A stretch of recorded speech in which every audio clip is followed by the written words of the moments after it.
Hi student, welcome to my channel. I am Shivam. तो आज हम देखेंगे convert 10 newton into dyne using dimensional analysis.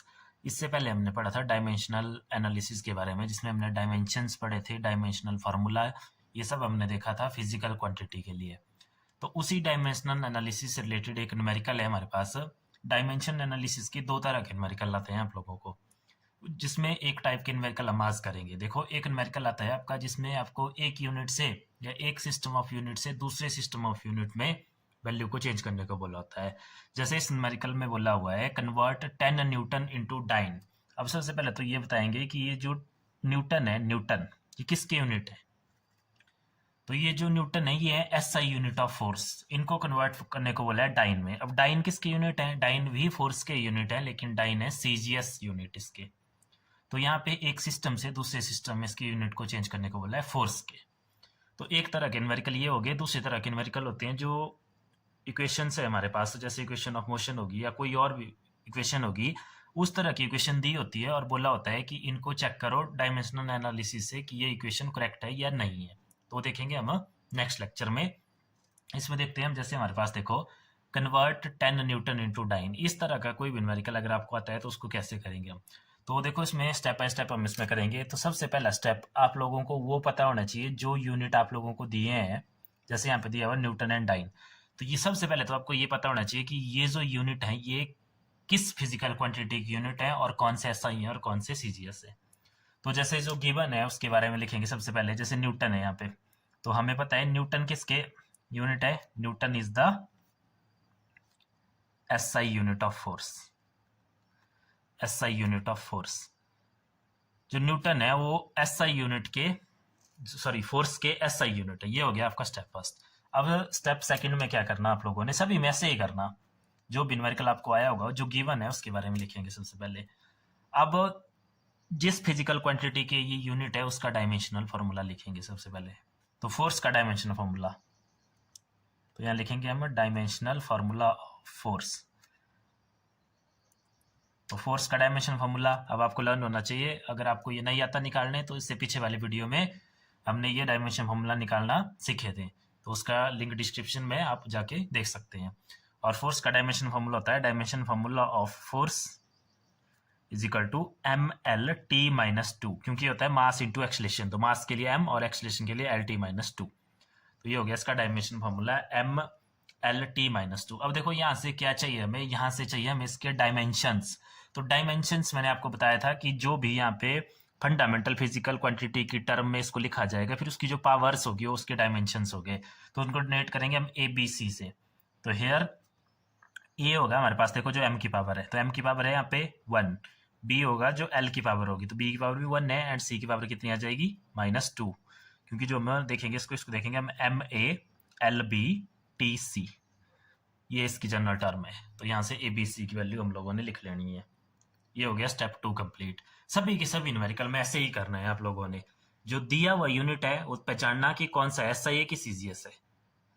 फिर अगर जो भी है वो लिख लिया, फिर उसी क्वांटिटी का डायमेंशन फॉर्मूला और वहां से ए बी सी की वैल्यू आपको मिल जाएगी। उसके बाद स्टेप 3 भी कॉमन रहेगा सभी न्यूमेरिकल में। स्टेप 3 में क्या करना, स्टेप 3 देखो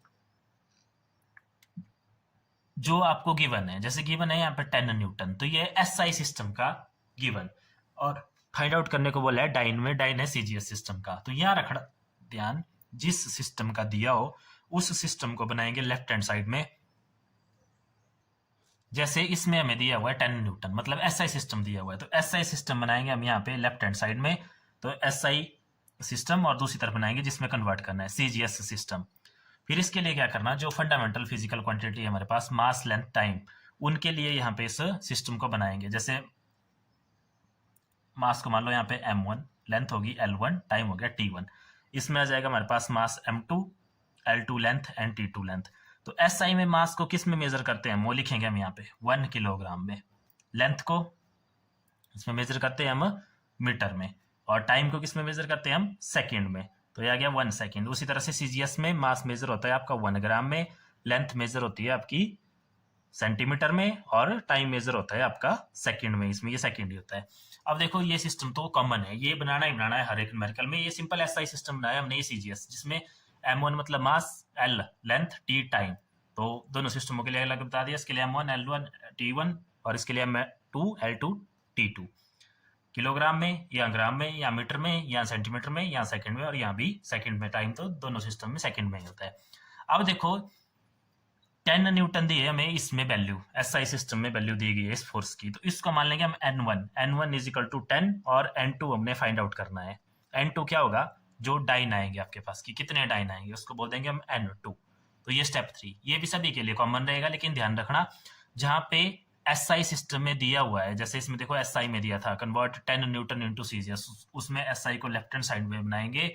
और अगर मान लो सीजीएस में दिया हुआ है, जैसे उल्टा दिया था इसमें, अगर डाइन दिया था न्यूटन पूछे थे, तो फिर ये सिस्टम इधर आएगा, जिसमें पूछा है वो राइट साइड में रखना है। बस इसके बाद क्या करना, इसके बाद नेक्स्ट स्टेप है स्टेप 4। अब फॉर्मूला अप्लाई करेंगे इसमें। फॉर्मूला लर्न रखना आप लोगों ने, इसका फॉर्मूला होता है बी नो, ये जो n2 है ये फाइंड आउट करना है हमें, तो इसका फॉर्मूला होता है n1 multiply by m1 upon m2, m1 upon m2 power a into l1 by l2 power b into t1 by t2 power c। और ये abc की वैल्यू हमने पहले ही नोट कर ली है, ये उस फिजिकल क्वांटिटी से आएंगी, उस फिजिकल क्वांटिटी के डायमेंशन होंगे जिसके वो यूनिट है। तो ये सारी की सारी वैल्यू हमें पता है, तो बस अब इसमें वैल्यू पुट कर लेंगे। तो इसमें वैल्यू पुट कर लो, n1 की वैल्यू है 10, ठीक है। m1 की वैल्यू देखो यहाँ पे 1 किलोग्राम, और नीचे m2 की वैल्यू है 1 ग्राम में, तो 1 ग्राम लिखेंगे यहाँ सिंपल, a की पावर 1 हो गया। नेक्स्ट l1 की वैल्यू है 1 मीटर एंड l2 की वैल्यू है 1 सेंटीमीटर, इसकी भी पावर कितनी है b 1।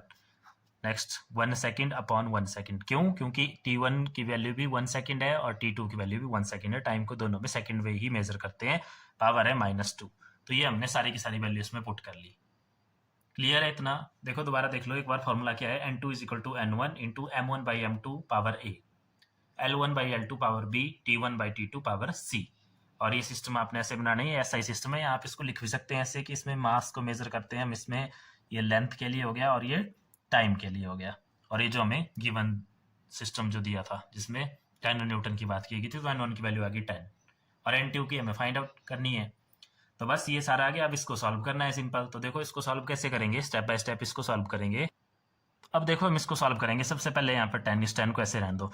अब देखो ये किलोग्राम है, ये ग्राम में है, तो इनको पहले अगर कैंसिल आउट करना है या कुछ भी करना है तो पहले इनको इक्वल करना पड़ेगा, सिस्टम को जो यूनिट्स हैं इनको इक्वल करना पड़ेगा। तो ये किलोग्राम में, ग्राम में, तो हम क्या कर सकते हैं, इस किलोग्राम को अगर ग्राम में कन्वर्ट कर दें तो हमें पता है 1 किलोग्राम इक्वल टू 1000 ग्राम, तो उसकी जगह आ गया 1000 ग्राम, नीचे 1 ग्राम रहा, पावर 1 रही इसकी। आगे 1 मीटर को सेंटीमीटर में कन्वर्ट कर दो तो ये 100 सेंटीमीटर हो गया, नीचे 1 सेंटीमीटर, और इसकी भी पावर 1 है, और ये तो 1 सेकंड अपॉन 1 सेकंड पावर -2 है।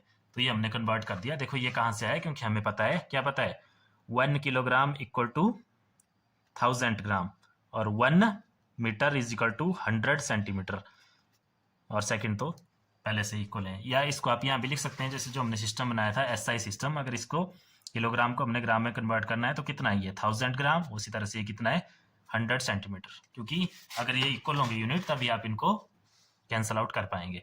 तो ग्राम से ग्राम कैंसल, सेंटीमीटर से सेंटीमीटर कैंसल, सेकंड से सेकंड कैंसल, तो ये रह गया। देखो हमारे पास n2 is equal to 10 multiply by 1000 power 1 multiply by 100 power 1, और आगे रह गया ये 1 अपॉन 1 पावर -2, या सिंपल 1 पावर -2।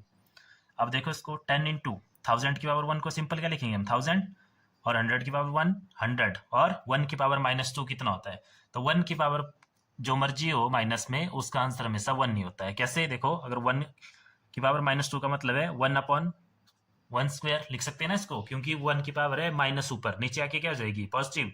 सॉल्व कर लो, 1 इंटू 1 इंटू 1 कितना हो गया, 1 अपॉन 1 सिंपल 1, तो कितना हो गया हमारे पास 1, तो ये हो गया सिंपल। अब देखो इसको क्या लिख सकते हैं हम, n2 इज इक्वल टू 1 2 3 4 5 6, 1 के आगे 60, 1 2 3 4 5 6, तो ये हो गया। और अगर इसको हमने सिंपल लिखना है तो n2 इज इक्वल टू, देखो